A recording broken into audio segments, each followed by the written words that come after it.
Hey there, welcome back. I'm Leslie Marshall. Thank you for joining us here on the only true democracy in talk, whichever way you get the program, live or streamed via podcast, watching, listening. We know you'll be learning, especially in this second half of this hour. Joining us is Jody Calemine. Jody is Director of Advocacy for the 63 unions and 15 million members of the AFL-CIO. And in his position, he serves as Chief Lobbyist and Director of Government Affairs for the AFL-CIO. He brings a wealth of experience and steadfast commitment to champion the needs of workers. The website for the AFL-CIO, AFLCIO.org. Their handle on Blue Sky is at AFLCIO.org, on Facebook, Instagram, and X at AFL-CIO. And Jody's handle on Blue Sky is at guerino.bsky.social. That's guerino.bsky.social. Good to have you with us, Director Calemine. Thank you for joining us and welcome. Good to have you with us. Thank you for having me. I appreciate it. During the break, we're never supposed to, we always say, stays in Vegas, happens in Vegas, stays in Vegas. On TV, we say what is said in the green room stays in the green room. So we were in the green room in a sense, and we were just talking about, how are your holidays? And you said, it was good, to put the phone down. And I say that because in your position and in my position, there's a lot of stress when we see what's happening and the attack, the assault, if you will, on the middle class, on workers, on nearly an hourly basis coming from this administration.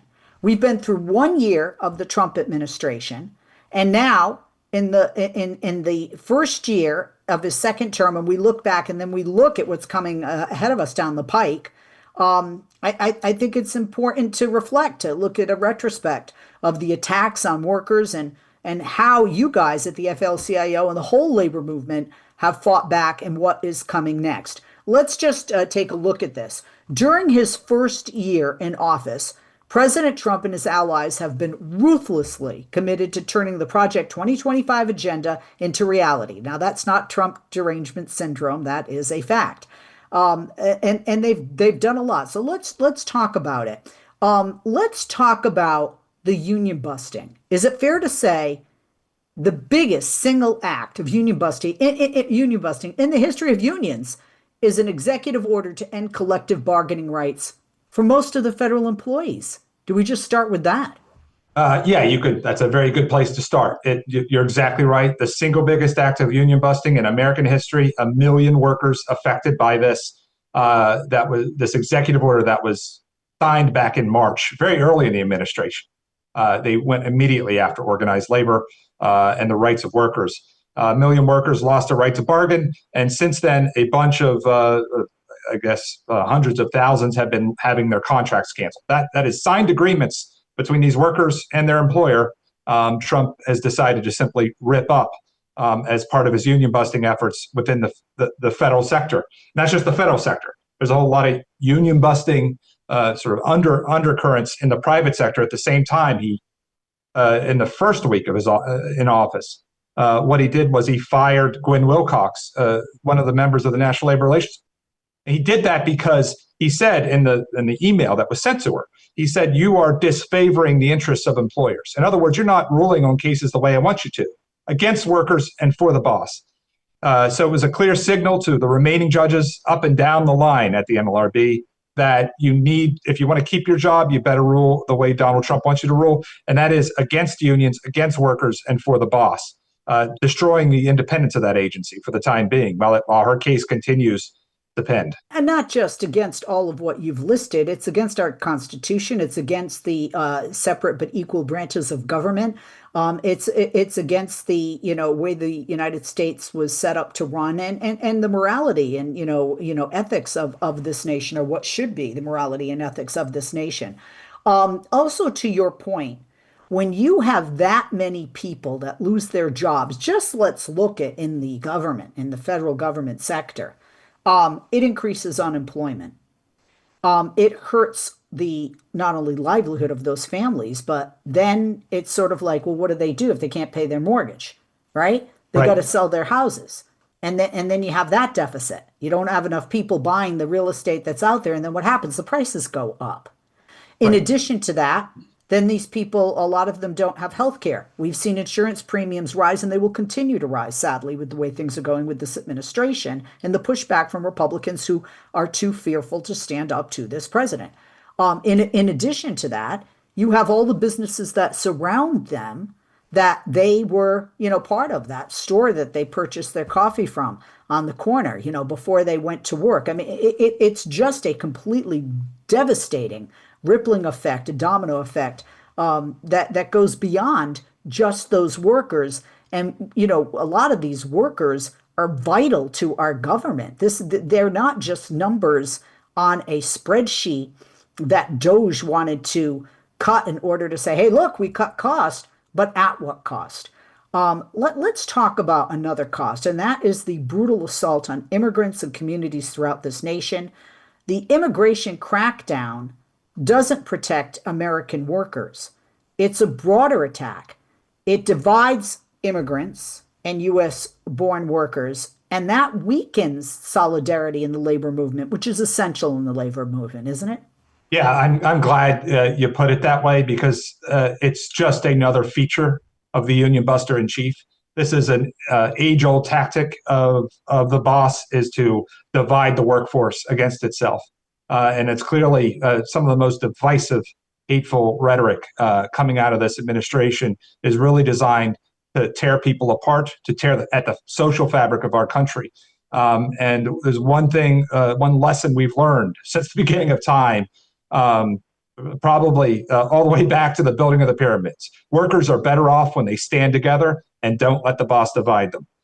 And labor's been very active on the immigration front over the last year. The AFL-CIO in particular has been working hard to get a lot of training out into the field for union members and union leaders, local union leaders on know your rights type training, what to do during a raid, to know exactly how to handle encounters with ICE, how to stay safe, how to help de-escalate things. All of that work we've been doing very actively, prolifically around the country for months now to try and hold people together because we're all going to be worse off. Immigrants are in the workforce. They are part of our labor movement. The vast majority of us descend just a few generations away from immigrants who came here to make a better life for themselves. They are part of our family, and we're going to stand with them. It doesn't just happen in Minnesota, specifically in Minneapolis, but you just see hour after hour. You see business owners that say they're tearing workers out of the my workforce and they're citizens, or they're tearing workers out of my workforce and they have valid working papers. Here's a copy of the paper. So you're hurting more than that, just that person and that person's family who you're throwing in that, dark, black car and sending them to God knows where. You're hurting the workforce, you're hurting the morale of the people, and we're seeing more and more businesses, especially like Mexican restaurants, for example, just shutting their doors and saying, "Don't come to work today. We can't do it."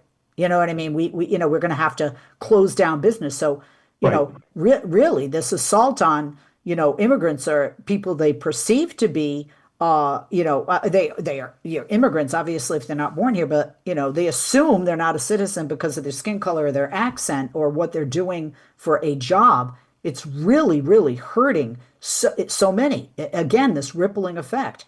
Another thing, well, I touched upon healthcare, but we have nearly 20 million Americans that are having their healthcare ripped away. There's a whole other group of millions that are having their healthcare premiums rise, but then some people losing it altogether, 20 million plus, thanks to Trump's big, beautiful bill. Can you speak on that? That's right. Healthcare is getting, right as of right now, getting dramatically more expensive for millions of people under the ACA. And then there are millions more who are slated to lose it from cutbacks in Medicaid and that sort of the public assistance in healthcare. So the premiums on ACA insurance plans are skyrocketing this month. They've started skyrocketing for people, and that is resulting in either people spending an inordinate amount of money on their healthcare premiums, therefore not buying something else, not going on a vacation, not buying a new car, which has ripple effects throughout the economy, or dropping healthcare altogether.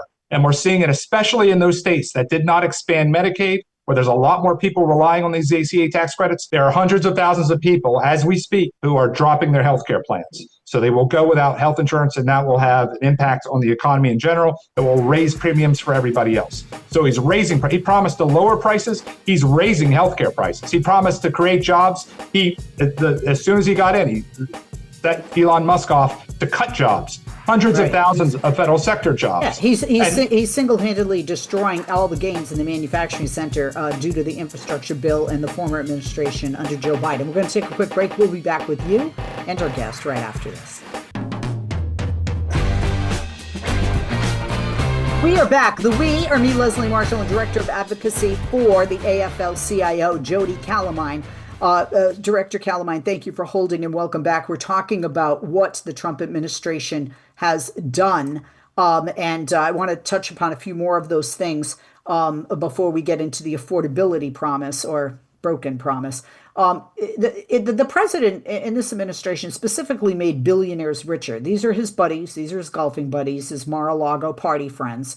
That made corporations more powerful, all thanks to his policies shifting money and power upward. Does that embolden corporations and make it harder when you are trying to get a fair deal for workers? Yes, sure. I mean, they know already that Donald Trump has his thumb on the scale at the NLRB. He's told them, you're going to get fired if you don't rule in favor of the corporations. That's why Gwen Wilcox was fired, because she was following her conscience and ruling on the facts and the law as she understood it as a judge. That wasn't appropriate for Donald Trump. Donald Trump wants the outcomes he wants. And so if you buy or donate a big chunk of money to the Golden Ballroom that he's building, you might get a good outcome from one of the agencies where you have a case pending. That's clear. Like we live in it. We've walked like that's right through the looking glass in terms of how the law is supposed to work in this country under this Trump regime. I've often joked, although it's a sad joke, to some of my colleagues in the labor law field, like we should perhaps start an exchange program with the Russian bar to understand how you present a case in a court that is going to be so slanted in favor of a White House that once it notices that there's a case pending and has some sort of material interest in, it may reach down in there and get the outcome it wants. So yes, it does embolden corporations, but corporations now are having to probably contribute a lot of money now in a variety of ways to ensure the outcomes they want from the administration at the same time. Yeah, very, very true. I want to talk briefly about AI. They have moved to unleash untested AI technology. They're fast tracking government adoption of this technology before clearing standards, testing, oversight frameworks in place. They rolled back AI guardrails. That empowers private firms. It gives them broad influence over how AI is used, where AI is used. And the president has falsely framed this as solely a national security issue to justify the rapid rollout. But again, we have technologies remaining untested and dangerous, not to mention how many jobs it will take away from human beings. Yeah, Donald Trump tends to frame everything as a national security issue because that's where he thinks he has all his power. He's framed whether or not a janitor has a union contract at a VA hospital as a matter of national security. So I wouldn't listen to him when he brings up national security all the time the way he does. But yeah, the great threat that we're dealing with right now and have been fending off in Congress repeatedly has been a push from this administration and from big tech to not only not regulate AI at a federal level, but to prevent states and cities from regulating AI on a local level. In other words, they want to preempt any attempt to enforce any rules that a state might adopt to protect people from harmful artificial intelligence, whether it's to protect consumers or children or workers. They don't want any regulation of this stuff. They want it to be the Wild West. And it will be. It kind of, it's funny you say that. Did you ever hear of or watch a show called Westworld? I think it was on HBO.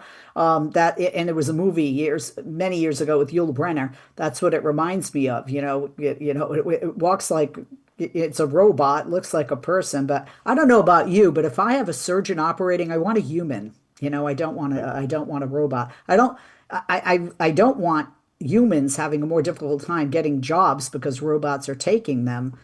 We have enough of that. Moving on to the affordability.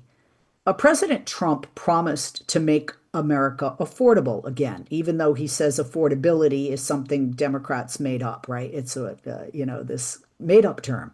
It's a hoax. But instead, he spent the last year, his first year of his second term, driving up cost, holding down wages, letting jobs disappear. But that also includes jobs that would keep energy bills from skyrocketing, which they are. Can you speak to that? It's not just Yes. jobs, it's where these jobs are. And again, the rippling domino effect that it has on other sectors. In this particular instance that we're talking about, energy bills. Basic economics. If you want to lower the price on electricity, for example, an important way to do that is to increase the supply of electricity. And before Trump took office, this country was on its way to really building a whole lot of clean energy projects across the country, whether it was wind or solar or some like newfangled things that I don't even understand around hydrogen. All of these clean energy projects were paused by Donald Trump. Now that immediately uh, causes a bunch of corporations to pull back on their investments in this area. That leads to job loss. So we've lost a lot of construction job opportunities all across this country from this. At the same time, we are not expanding our electricity supply. At the very moment AI and other technologies are Oh, yeah. demanding more electricity in our system, we are decreasing the supply, and that is literally driving electricity prices up through the roof for everyday Americans. That's just electricity. You can look at food. Things like coffee is way up, milk is up, rent is up. It goes on and on. These prices and people's wages are not keeping up with it. The prices are going up. What we need are increased wages. And yet all the union busting that Donald Trump is engaging in and his thumb on the scale of labor justice means it's harder for workers to exercise their full bargaining power in the marketplace. So all of these promises are broken promises from the president. Absolutely. But in the face of all these attacks on workers, on their conditions, their jobs, their wages, their freedoms, their livelihoods, more and more workers are turning to unions because they know they can't fight the corporation, the administration, the greed without the help of unions. So it's kind of backfiring, isn't it? The union busting in a sense for Donald Trump because these workers are turning to unions in fields that we've never seen unionized Yep. before, which is amazing. It's awesome. They're workers in all these different, areas and all these different areas of the private sector turning to unions to fight back. But also, you guys are winning. It takes some time, but you're winning. Yes, yes. The organizing is robust. There's an old adage in the labor movement that the best organizer is a bad boss. And people are looking for mutual aid and protection, which is what a labor union is. In this time of uncertainty and fear and the economy, unclear which way the economy is headed, people are looking for some security, something to stand on. We are one of the most trusted institutions in this country. We have high favorability ratings. People are pulling together to form and join these unions in order to take some agency over their lives and all this uncertainty. That's one of the big things that's happening right now is a whole lot of organizing. That's awesome. Well, yeah, at the end of the year in December, we saw the first sprouts of victory. There was a bipartisan group of lawmakers that canceled votes on the SCORE Act, and they succumbed to pressure after months of organizing from the labor movement. Tell us about the SCORE Act and that victory. Well, the SCORE Act is a bill pressed by the NCAA and a bunch of power conferences that has to do with college athletes' rights. One of the provisions in it, there's a bunch of bad provisions in it, but one of the provisions in it was designed explicitly to ensure that college athletes are never considered employees, never have any right to collectively bargain, would have no rights at all as workers. And a university could treat a college athlete however it wants to treat that college athlete, and it will never, ever, that athlete will never be considered an employee. So we viewed it as an attack on labor rights. If it starts there, where will it end? Who else will be deemed never an employee, and the employer can do whatever it wants to that person? So we stood our ground on that, and ultimately the bill was unable to gather enough votes to make it to the House floor. But I have to say that the labor movement, organized labor, has been leading the way in terms of ending Trump's stranglehold on this Congress. terms of finding the cracks in the wall and building a working bipartisan majority on some basic bread and butter issues. That's an example of it. Most recently, the Protect America's Workforce Act, which would restore collective bargaining rights across the federal sector. We were able to use a discharge petition and override Speaker Johnson's objections to even seeing that bill on the floor, to get it to the floor and actually pass it with every Democrat voting yes, plus about 20 Republicans voting yes. And then last week, the Republican leadership had an idea to nickel and dime workers by rolling back some of their overtime pay, or how tipped workers might receive pay. All little ways to just pull a little money back from working people and hand it to the boss. The first of those bills went up and was defeated with all Democrats voting no, plus 6 Republicans voting no, and they saw the writing on the wall and pulled the rest of those bills.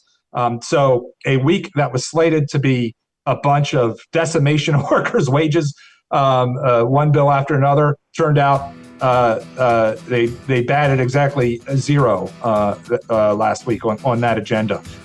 So we've been able to cobble together, in the House at least, a working bipartisan majority to try and push back on the worst aspects of Project 2025. The Senate is a tougher nut to crack. Well, in the House, you guys are doing good. You have bipartisan House group that rallied around the extension of the ACA tax credits. I know That's there's right. more to come in the fight for working people in 2026. We so thank you for taking the time to be with us, Director Calemine. Jody Calemine, Director of Advocacy for the AFL-CIO. Once again, check out the website, aflcio.org. Their handle on Blue Sky, follow them there at aflcio.org. Their handle on Facebook, Instagram, and X is at AFL-CIO. And Director Calemine, Jody's handle on Blue Sky is at guerino.bsky.social. That's at guerino.bsky.social.